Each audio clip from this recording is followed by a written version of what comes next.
Olá, boa noite. Boa noite. Deputados devolvem pontos polêmicos ao projeto que muda as regras eleitorais no Brasil. O texto agora precisa da sanção do presidente Jair Bolsonaro. O senador e ex-ministro Fernando Bezerra Coelho é alvo de operação da Polícia Federal. Ele e o filho, deputados, são suspeitos de receber propina de empreiteiras. A Polícia Federal prende mais 2 suspeitos de invadir celulares de autoridades. Cai o número de mortos em acidentes nas estradas federais. Mas o índice ainda é assustador. Morre o ex-ditador da Tunísia, Ben Ali, deposto na revolta popular que inspirou a Primavera Árabe. A economia mundial deve ter o pior desempenho desde a crise de 2008.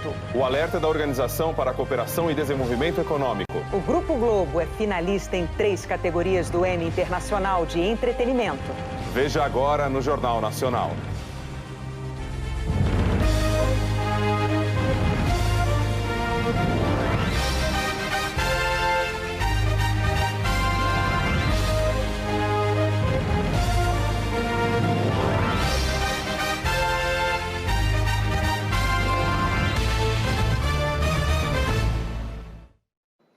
Está nas mãos do presidente Jair Bolsonaro o projeto que muda regras eleitorais. Ele precisa ser sancionado até o começo de outubro para valer para as eleições do ano que vem. Ontem, os deputados aprovaram um texto reincluindo pontos polêmicos. A votação terminou perto da meia-noite. A maioria dos deputados votou para recuperar diversos itens que haviam sido rejeitados no Senado, como a permissão para usar dinheiro do fundo partidário e eleitoral, formados com dinheiro público, para pagar contadores e advogados para defender candidatos eleitos ou não de acusações relacionadas ao processo eleitoral. Esses pagamentos não entram na conta do teto de gastos de campanha e ainda poderão ser feitos com dinheiro doado por pessoas físicas sem limite de valor, o que, segundo especialistas, abre caminho para o Caixa 2. O fundo partidário também poderá ser usado para pagar multas da Justiça Eleitoral, juros e até passagens aéreas para pessoas que não são filiadas. E ainda para compra ou aluguel de veículos e imóveis, reformas e para impulsionar conteúdos na internet. O texto também estabelece que as contas bancárias dos partidos não ficam sujeitas a controles mais rígidos pela Receita Federal sobre pessoas politicamente expostas. O PT e o PCdoB foram inteiramente a favor da retomada desses pontos controversos na Câmara. Democratas, MDB, PDT, PL e o PP votaram em sua maioria a favor. Só 6 bancadas foram inteiramente contra os pontos: PSL, Novo, Cidadania, Podemos, PSOL e PV. Segundo o líder do Cidadania, o texto aprovado abre brecha para a corrupção. Ele não ajuda a quem quer combater Caixa 2, a quem quer transparência, a quem quer saber como os candidatos estão gastando os recursos de campanha. É um projeto que, na minha opinião, não traz nenhum ganho para a sociedade brasileira. Este especialista em transparência reforça o mesmo entendimento. Permanece aberta a margem para práticas de Caixa 2 e lavagem de dinheiro. Entendo que foi uma leitura míope dos parlamentares, porque isso ocasionará, inclusive, um inflacionamento dos honorários advocatícios, uma vez que não se estabeleceu um teto para os gastos com essa atividade. Já o presidente da Câmara, Rodrigo Maia, do Democratas, falou em avanço e negou que o texto facilite o Caixa 2. Os recursos serão contabilizados no escritório de advocacia, por exemplo. Então não tem Caixa 2. Está contabilizado. O que está contabilizado não é Caixa 2. Você pode dizer que esse encaminhamento não foi o melhor encaminhamento. Tudo bem, é uma decisão, é um encaminhamento. Agora, Caixa 2 não é de jeito nenhum, de forma nenhuma. Agora o projeto espera a sanção do presidente Jair Bolsonaro. A equipe do Palácio do Planalto já está analisando a proposta para definir o que fazer: vetar partes do texto ou manter o que foi decidido aqui no Congresso. A gente espera que o presidente Bolsonaro vete, né, todas as inclusões que foram feitas, ou as reinclusões, né? Não é justo que o pagador de impostos, que o cidadão brasileiro, pague por multas aplicadas sobre candidatos, porque é isso que vai acontecer. Vai financiar pagamento de advogados eleitorais. Não tem cabimento. Um dos pontos principais do projeto é o fundo eleitoral, criado para financiar as campanhas depois que as doações de empresas foram proibidas. O texto aprovado e encaminhado para a sanção do presidente não define o valor do fundo para o ano que vem, quando haverá eleição de prefeitos e vereadores. Os líderes dos partidos chegaram a anunciar um acordo para manter o valor da eleição passada, 1 bilhão e 700 milhões de reais. Só que é a Comissão de Orçamento que vai fixar o valor. Na votação de ontem, deputados não estabeleceram também o teto de gastos para as campanhas municipais. A indefinição sobre o valor do teto de gastos preocupa a Justiça Eleitoral. A presidente do TSE, ministra Rosa Weber, alertou hoje os presidentes da Câmara e do Senado.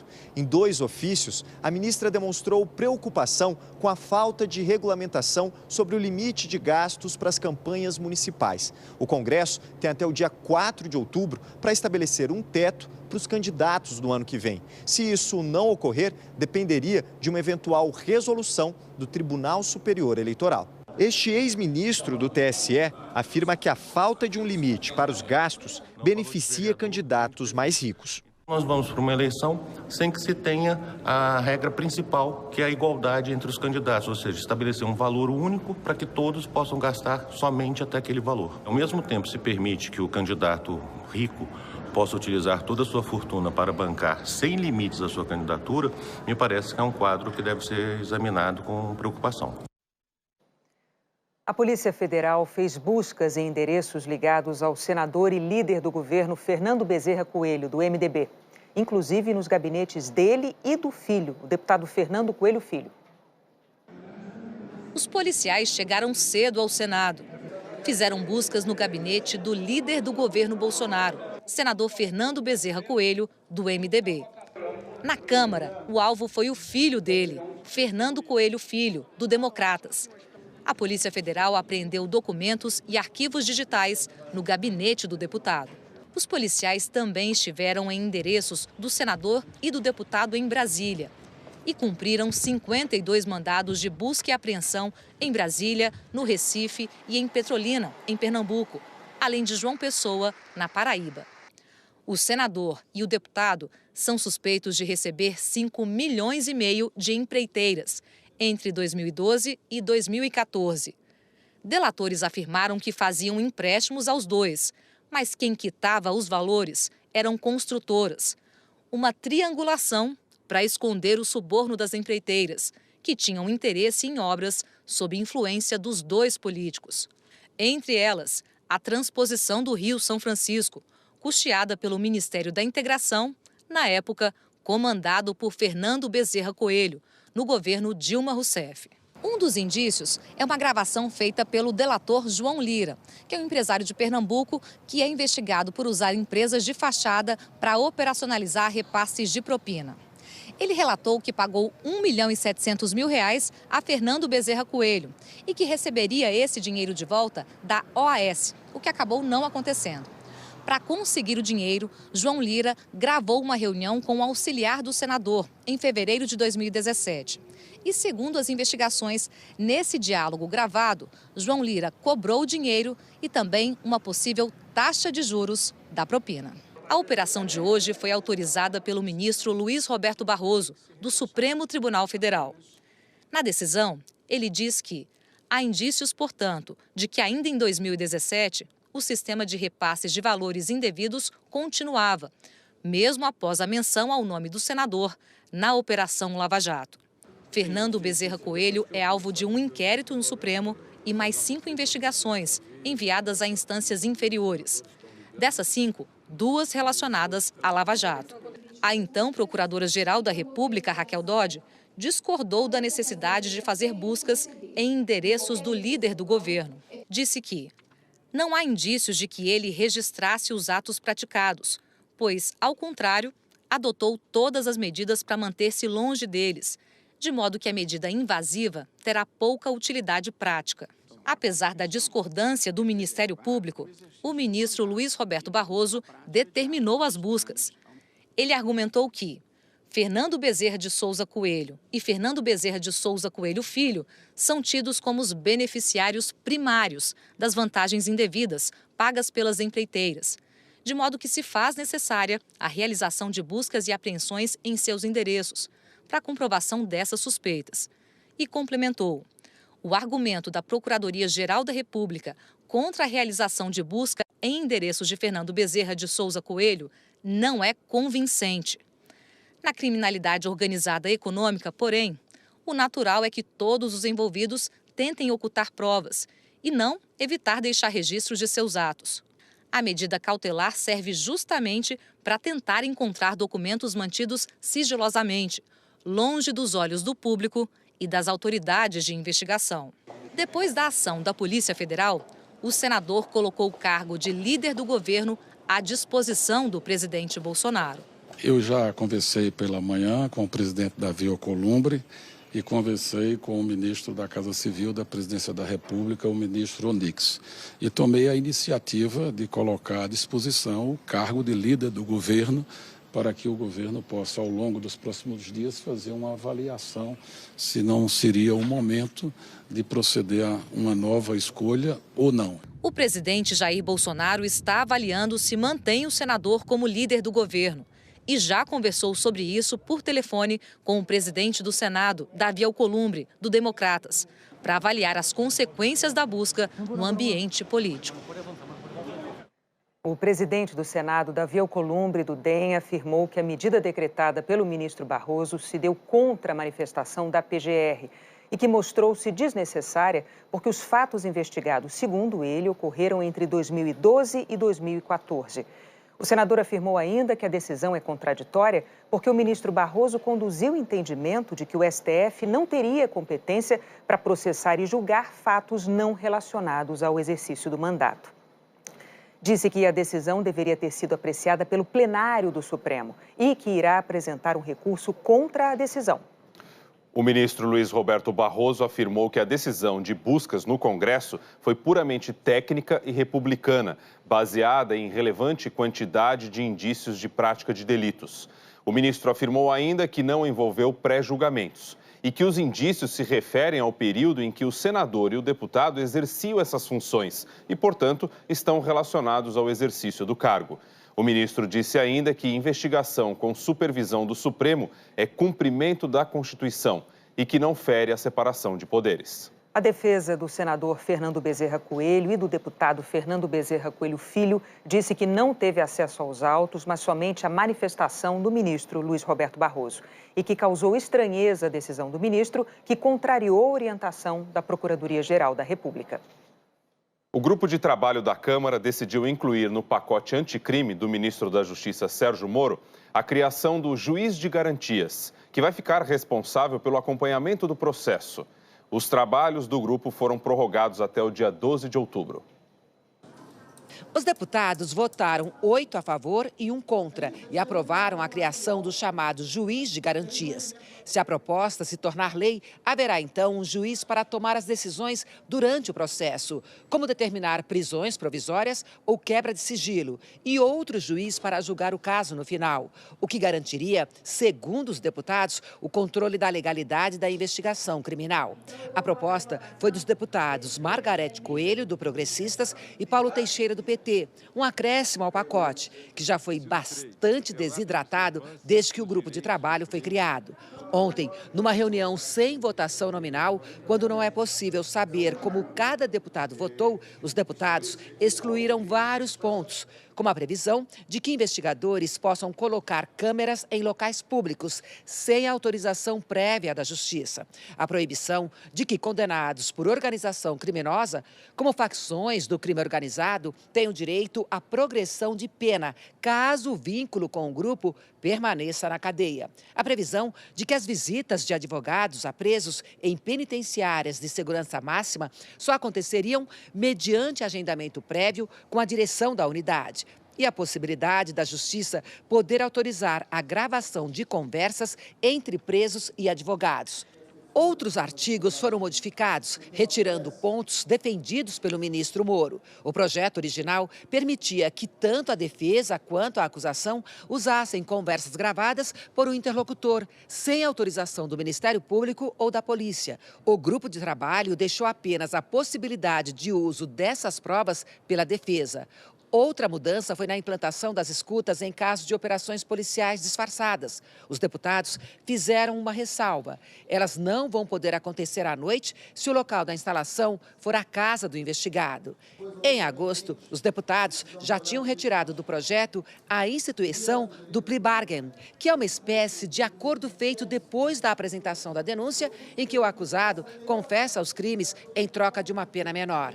E em julho, o grupo de trabalho já havia excluído a previsão de prisão após condenação em segunda instância. A proposta estava no projeto original do ministro Moro e também no pacote do ministro do STF, Alexandre de Moraes, encaminhado ao Congresso quando ele era ministro da Justiça. O ministro Sérgio Moro sempre defendeu a prisão em segunda instância, até, segundo ele, para botar na lei uma decisão do Supremo Tribunal Federal. Desde 2016, pelo menos em 4 ocasiões, o plenário do Supremo decidiu que é possível começar a cumprir pena após a confirmação da punição pela segunda instância da Justiça. O Supremo ainda terá que se manifestar definitivamente sobre o tema, mas esse é o entendimento em vigor no momento.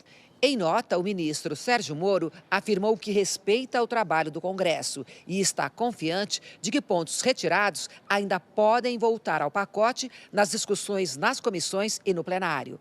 A deputada Carla Zambelli, do PSL, mesmo partido do presidente Jair Bolsonaro, criticou o grupo de trabalho e disse que vai deixá-lo. Tentar desconfigurar o pacote anticrime como vem acontecendo é só um desrespeito com toda essa população que vem no anseio de pedir, pelo amor de Deus, façam alguma coisa contra a criminalidade, contra a organização, os crimes organizados, a corrupção e etc. que vem acontecendo no Brasil. O relator, deputado Capitão Augusto, do PL, também criticou o trabalho da comissão. O que nós esperávamos, o que nós apostávamos, era um endurecimento maior da legislação penal, em especial no combate à corrupção, crimes violentos e às facções criminosas.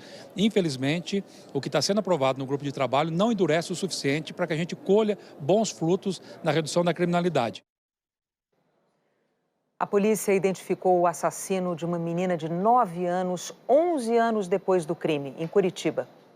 Carlos Eduardo dos Santos está preso em Sorocaba desde 2016 por outros crimes, como estelionato, roubo e violência sexual. As polícias de São Paulo e do Paraná chegaram até o criminoso porque o DNA dele foi incluído recentemente no Banco Nacional de Perfis Genéticos. Os peritos cruzaram as informações dessa base de dados com o material coletado no dia do crime, quase 11 anos atrás. Para a polícia, o caso está com 100% de solução, não importando o que ele vai falar. Ele pode nos ajudar contando detalhes de como aconteceu e aonde aconteceu, mas se ele também resolver não falar nada, o caso está solucionado com 100% de certeza. Raquel Genofre tinha 9 anos quando desapareceu depois de sair da escola em novembro de 2008. O corpo dela foi encontrado dentro de uma mala na rodoviária da cidade com sinais de violência e estrangulamento. Segundo a polícia, Carlos Eduardo morava a menos de 1 quilômetro da escola de Raquel. Por um lado é um alívio, que é uma etapa vencida, mas agora a gente precisa ver a justiça sendo feita, os crimes sendo pagos, enfim, ainda tem muita informação para a gente processar, está bem difícil ainda. A Polícia Federal prendeu mais 2 suspeitos de invadir celulares de autoridades dos 3 poderes, inclusive o telefone do ministro da Justiça, Sérgio Moro. Um dos suspeitos é Luiz Molição, que foi preso em Sertãozinho, no interior de São Paulo, e trazido para a Superintendência da Polícia Federal em Brasília. A PF prendeu em Brasília o programador Tiago Eliezer Martins dos Santos. As prisões são temporárias e valem por 5 dias. 30 policiais cumpriram ainda mandados de busca e apreensão em Brasília, Sertãozinho e em São Paulo. Esta é a segunda fase da Operação Spoofing, que investiga quem invadiu o celular do ministro Sérgio Moro e de outras autoridades. O juiz Ricardo Leite, da 10ª Vara da Justiça Federal de Brasília, autorizou as medidas. E os detalhes do inquérito estão sob sigilo. A primeira etapa da operação prendeu 4 suspeitos em julho. Apontado como líder da invasão, Walter Delgatti Neto, conhecido como Vermelho, admitiu em depoimentos que invadiu os celulares e repassou as informações ao site The Intercept Brasil, sem cobrar. A Polícia Federal deve concluir o inquérito em outubro. No fim da investigação, os suspeitos que continuam presos em Brasília podem responder por organização criminosa, invasão de dispositivo eletrônico e interceptação telefônica. O relator da reforma da Previdência no Senado, Tasso Gereissati, leu hoje o parecer final dele sobre a proposta na Comissão de Constituição e Justiça. O senador Tasso Gereissati, do PSDB, aceitou apenas uma das 78 emendas apresentadas pelos senadores. Uma emenda do senador Rodrigo Pacheco, do DEM, que trata do valor médio do cálculo da gratificação por desempenho na aposentadoria de servidores públicos contratados até 2003. Um caso que beneficia poucos funcionários do governo federal e que, segundo o relator, não muda a economia prevista, que é de 876 bilhões de reais para os próximos 10 anos. 57 bilhões de reais a menos que a economia prevista na proposta original enviada pelo governo e aprovada na Câmara.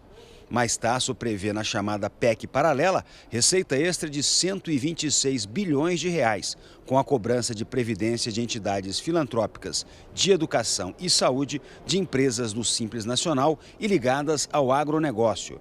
E 350 bilhões de reais que seriam economizados com a extensão das regras da reforma aos servidores públicos de estados e municípios.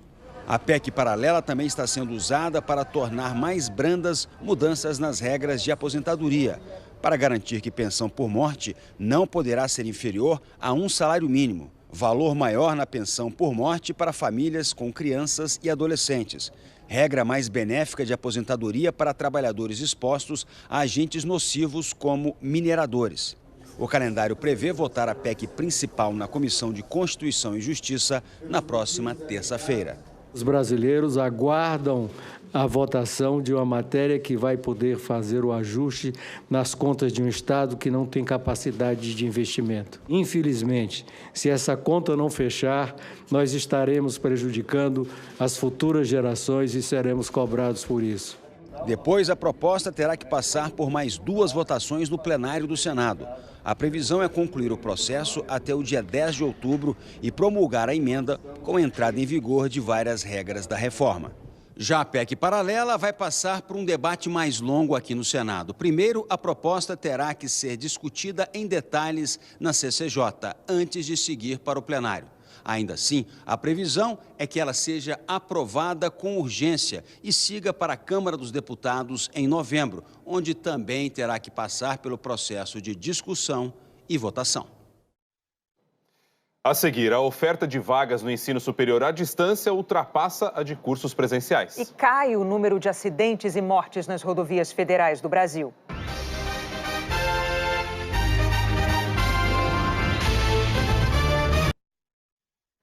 Donos de postos de combustíveis aguardam a chegada de novos estoques para definir os preços da gasolina e do diesel após o aumento anunciado ontem pela Petrobras. O reajuste nas refinarias passou a valer hoje. Enquanto o aumento da gasolina não chega aos postos, é hora de encher o tanque. Enchi. Agora vamos ver quando vai encher de novo. Andar menos de carro, só quando é realmente estritamente necessário. O consumo de gasolina no país é o menor desde 2012. Se a gente fizer uma comparação entre janeiro e julho deste ano com o mesmo período do ano passado, a queda é de 4,5%. E olha que o preço da gasolina vinha caindo desde junho. Apesar desta queda nas vendas da gasolina, o consumo de combustíveis de forma geral no Brasil voltou a crescer. Neste ano, o aumento foi de quase 4%. Este impulso veio principalmente do etanol, o maior concorrente da gasolina. As vendas bateram recorde, alta de 30% em relação a 2018. Eu acredito que, uma vez que o etanol continue sendo mais vantajoso, ele vai continuar crescendo. A frota de carro flex é uma frota muito grande e permite que o consumidor possa escolher o produto que melhor cabe no seu bolso. Para quem abastece com gasolina, é claro que vai haver um comprometimento um pouco maior do orçamento com essa despesa. Mas não quer dizer que essa situação seja permanente. O preço da gasolina está atrelado ao mercado internacional do petróleo. E o preço do barril ainda está bem acima da cotação da última sexta-feira, antes dos ataques nas refinarias da Arábia Saudita. Nós estamos num momento de volatilidade. Bom, significa que o preço pode subir mais ou pode cair com uma certa velocidade. Num cenário que o preço volte a cair, né, pode haver espaço para a Petrobras, mantendo a política de alinhamento, né? Esse alinhamento vale para os dois lados, né? Para subir ou para cair. Deveria ser assim. Um levantamento da Confederação Nacional dos Transportes aponta que o número de acidentes e mortes nas rodovias federais caiu no ano passado, mas os dados ainda são estarrecedores. Repare na imprudência desse motociclista. Ele cruza a rodovia em um trecho proibido. Olha onde foi parar essa carreta cheia de óleo vegetal. Apesar do susto, ninguém se feriu. E o pedestre correndo riscos caminhando tranquilamente numa rodovia movimentada de Minas. 69 mil acidentes foram registrados nas rodovias federais do Brasil no ano passado. Houve uma redução em relação ao ano anterior. As mortes também diminuíram, mas muita gente ainda perde a vida nas estradas. Mais de 5 mil pessoas no ano passado. Os dados são da Confederação Nacional do Transporte. O maior número de vítimas foi registrado na BR-116, que começa no sul do país, passa por Minas Gerais e vai até o Ceará. Esses números divulgados hoje assustam. Em todo o Brasil, no ano passado, morreram por dia nas rodovias federais 14 pessoas. E Minas Gerais é o campeão dessa estatística muito triste. Aqui no estado, há mais mortes e acidentes nas rodovias do que nas regiões Norte e Centro-Oeste. Minas Gerais, que tem a maior malha viária do país, registrou 693 mortes em rodovias federais, 13% do total.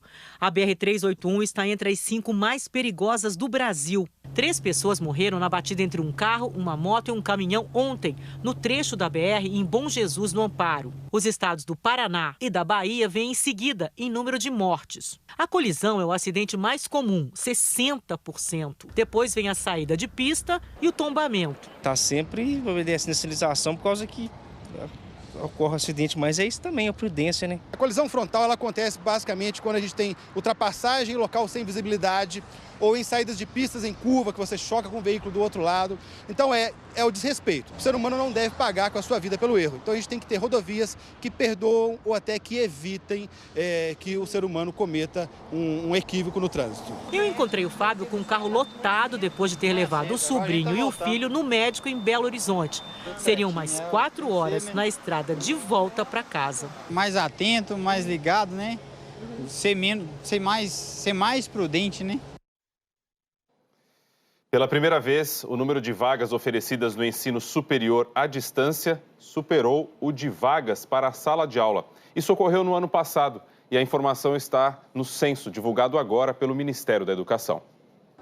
São quase 8,5 milhões de alunos matriculados no ensino superior, um aumento de quase 2% em relação ao censo de 2017.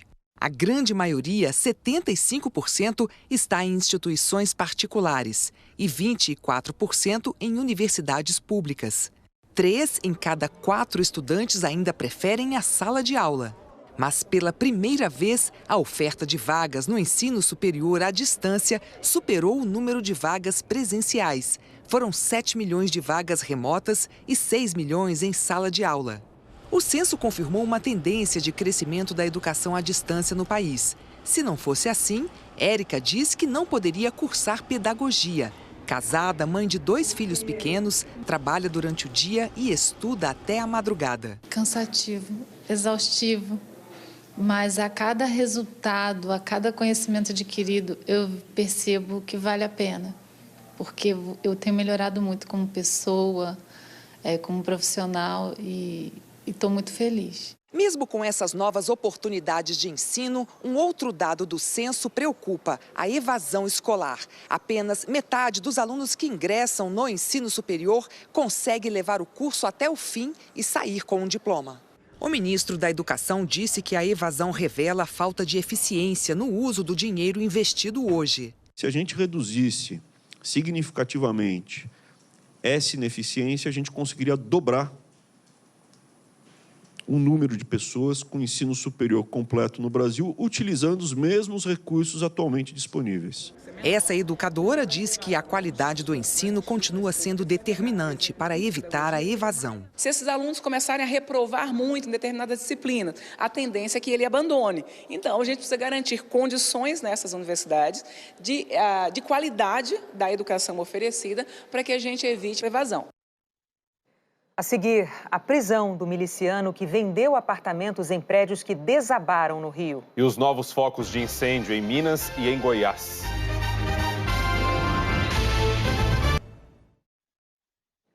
A polícia prendeu o homem apontado como um dos principais integrantes da milícia responsável por construir os prédios que desabaram na Muzema, no Rio de Janeiro. 24 pessoas morreram na tragédia. Aconteceu em abril. José Bezerra de Lira, conhecido como Zé do Rolo, estava escondido em Afogados da Engazeira, no sertão de Pernambuco. A polícia prendeu com ele 2 espingardas. Outros 2 acusados já estavam presos. Os 3 respondem por homicídio com dolo eventual, quando se assume o risco de matar. Em Goiás, o fogo fechou uma estrada e chegou perto de uma usina de álcool em Goiatuba, centro-oeste do estado. Os funcionários tiveram que sair às pressas. Em Cristalina, as aulas foram suspensas por causa da fumaça densa nessa escola pública. As chamas também se espalharam rapidamente pelo canavial seco, em Santa Helena de Goiás. Nesta fazenda aí, ó, não deu tempo de salvar as máquinas agrícolas. Essa família que você vai ver agora, de Emas, conseguiu escapar da queimada. As queimadas também se espalham por Minas Gerais. O estado já registra quase 3.000 focos este mês, mais do que o dobro que aconteceu em agosto. Na Serra da Moeda, bombeiros tentam acabar com o fogo desde segunda-feira. A companhia de saneamento interrompeu o abastecimento de dezenas de bairros da capital e pediu que a população economize água. Em Sabará, uma fumaça densa cobriu o centro histórico. Vamos saber então como é que fica o tempo nesta sexta-feira. Boa noite, Eliana Marques. Boa noite, Rodrigo. Boa noite, Renata. Boa noite a todos. Pois é, a semana está terminando bem quente, com 40 graus lá em Palmas, também em Cuiabá, 39 graus em Goiânia, 38 em Teresina e também no Rio de Janeiro. O Rio não deve atingir os 40 graus que eu falei ontem, porque a previsão agora é de chuva. Ela pode vir nesta noite no Grande Rio, também na região da Costa Verde e amanhã à noite também. Enquanto faz esse calorão aqui, o sul destoa com máximas entre 21 e 18 graus. E amanhece gelado, com 11 graus lá em Curitiba e 13 em Porto Alegre. O que vai trazer o ar frio é uma alta pressão que também empurra a umidade do mar para outras regiões do sul e sudeste. Tem ainda uma frente fria em alto mar, uma baixa pressão e tudo isso aqui reforça as instabilidades no leste de Santa Catarina e do Paraná entre tarde e noite, inclusive nas capitais, na região de Joinville e também no Vale do Itajaí. As mesmas instabilidades que provocam os temporais no sul aceleram os ventos em São Paulo e no Rio de Janeiro. Na capital paulista, máxima de 36 graus amanhã, pode ser a tarde mais quente da história no mês de setembro. Tem previsão de pancadas de chuva a partir da tarde, como hoje. As instabilidades avançaram do Paraná e choveu, o que não estava previsto até a metade do dia. No Rio, calor e chuva, já falei, né? Belo Horizonte e Vitória com tempo firme e Brasília pode superar a temperatura de hoje, que até agora foi a maior do ano. Rodrigo, hoje fez 34 e amanhã 35 de máxima lá em Brasília. A gente fica pensando só como é que vai ser esse tal do verão que vai chegar lá na frente ainda. Pelo menos a chuvinha de amanhã vai aliviar o calor no Rio amanhã. Mas conta pra gente das outras regiões para amanhã.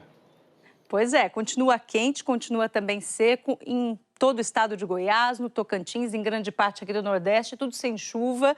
Essa chuva aí volta ao centro-sul do Rio, pega parte da zona da Mata Mineira, sul de Minas, extremo norte de São Paulo, amanhã à noite. Mais cedo, as pancadas de chuva podem atingir outros pontos do interior paulista, aqui, Mato Grosso do Sul, Mato Grosso e parte da região norte. Uma chuva mais fraca no litoral leste nordestino, no litoral norte não. Em Salvador, tempo firme também. E na Amazônia, Rio Branco México é a capital com maior volume de chuva. No geral, vai chover pouco. Essa irregularidade explica o alto risco de fogo em quase todo o país, o que só deve começar a mudar, Rodrigo e Renata, segundo os meteorologistas, em meados de outubro. Bom, até lá, lamentavelmente, a gente vem relatando aqui, né? Incêndios dia a dia. Obrigado, viu? Infelizmente. Boa noite. Até amanhã. Boa noite. A Marinha dos Estados Unidos confirmou a autenticidade de 3 vídeos que circulam na internet e mostram objetos popularmente conhecidos como OVNIs. As imagens secretas que começaram a vazar em 2017 mostram pilotos da Marinha confusos diante dos objetos voadores. A Marinha declarou que os chama oficialmente de fenômenos aéreos não identificados e que incentiva os pilotos a relatar esses incidentes porque eles são uma ameaça à segurança das operações. Veja essa então agora, uma equipe de bombeiros e mais um veterinário foram chamados depois que moradores de uma cidadezinha do norte da França avistaram o que chamaram de um gato muito grande. O gato era, na realidade, uma pantera negra. Nas fotos tiradas pelos brigadistas, a pantera aparece bem à vontade aí, ó, nos telhados dos prédios. Os bombeiros conseguiram capturar o animal, que recebeu um dardo anestésico para dormir. Ninguém soube dizer de onde veio a tal pantera. Já pensou um gato desse na janela, hein? A seguir, a OCDE diz que a economia mundial deve ter o pior desempenho desde a crise de 2008. E morre o ex-ditador da Tunísia deposto na revolução que inspirou a Primavera Árabe.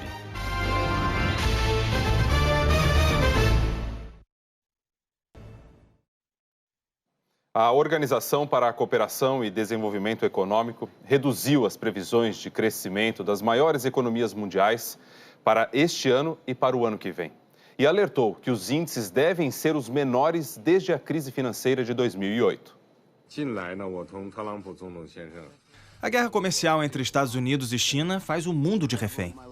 A Organização para a Cooperação e Desenvolvimento Econômico fala numa incerteza geral.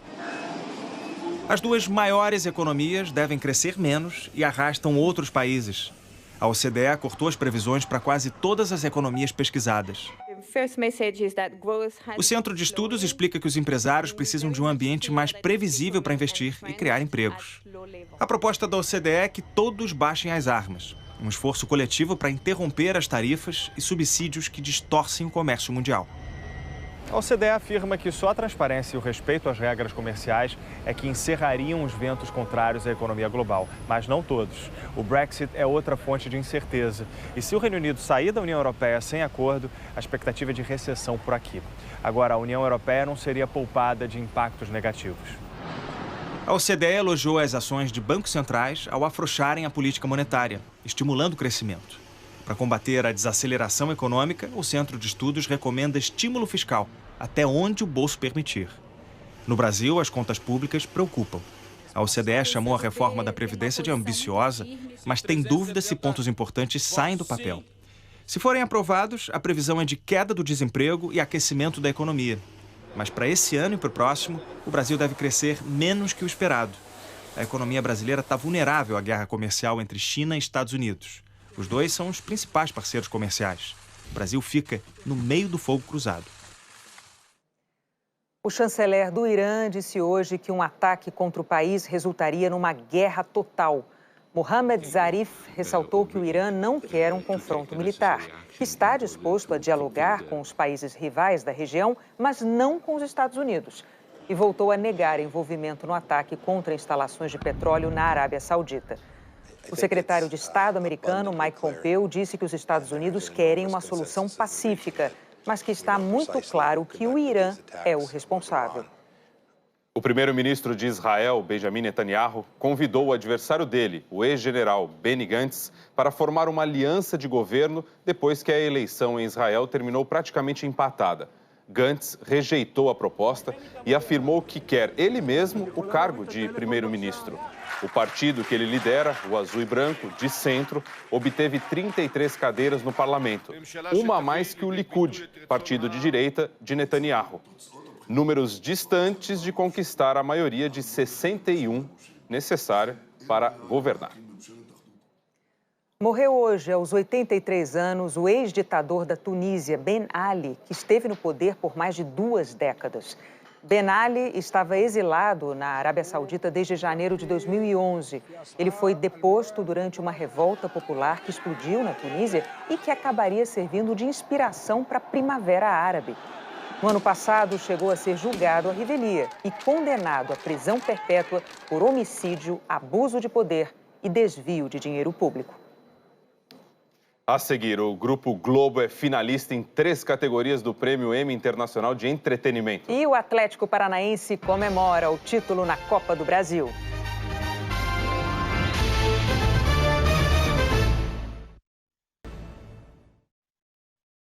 Um esclarecimento. Há pouco, na reportagem sobre as regras eleitorais, nós dissemos que 6 bancadas votaram inteiramente contra os pontos polêmicos. Faltou citar a Rede e o PMN, que também votaram contra. Foram anunciados hoje os indicados ao Prêmio Emmy Internacional de Entretenimento, considerado o Oscar da televisão. O Grupo Globo concorre em 3 categorias.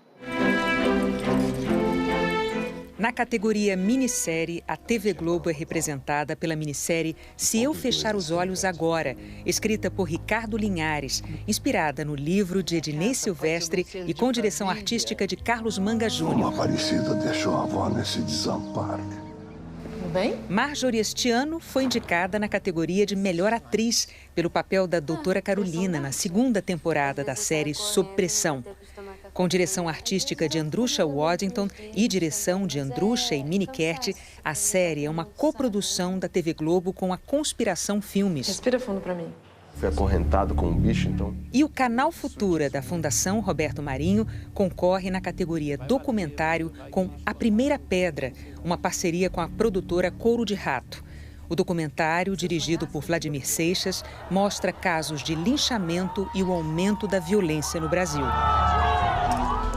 Os vencedores serão anunciados numa cerimônia de gala em Nova York no dia 25 de novembro. Ao todo, o Grupo Globo tem 17 prêmios Emmy. O mais recente foi em abril deste ano, com Malhação, Viva a Diferença, que ganhou o Emmy Internacional Kids na categoria Séries. O Atlético Paranaense é o campeão da Copa do Brasil. Um título que reforça o crescimento do clube, hoje um dos protagonistas do futebol brasileiro. A torcida do Atlético Paranaense coloriu as ruas de Curitiba. Recepção para os campeões da Copa do Brasil, que desfilaram do aeroporto até a Arena da Baixada. O Atlético com certeza está entre os 13 maiores do Brasil e pode esperar. Ano que vem, Libertadores é nossa. O torcedor atleticano tem comemorado bastante. Nos últimos anos, viu o time crescer no cenário nacional. Desde que a Arena da Baixada foi reinaugurada 20 anos atrás, conquistou títulos importantes. Campeão brasileiro em 2001, da Sul-Americana em 2018 e agora da Copa do Brasil. A gente está fazendo este clube grande de verdade, merece ser respeitado, nossa torcida merece comemorar como está comemorando. Tiramos aí o Grêmio, o Flamengo, agora o Inter, são 3 equipes dificílima, com jogadores de seleção. No Beira-Rio, a festa começou com gol de Citadini. Ficou engasgada com o empate de Nico Lopes. E explodiu de vez com uma jogada sensacional. De costas e marcado por 2 jogadores, Marcelo Cirino improvisou de letra. Passou a bola entre as pernas de Edenilson. Deu um corte em Rodrigo Lindoso e deu o passe para o Rony marcar o gol do título. Sabe de quem?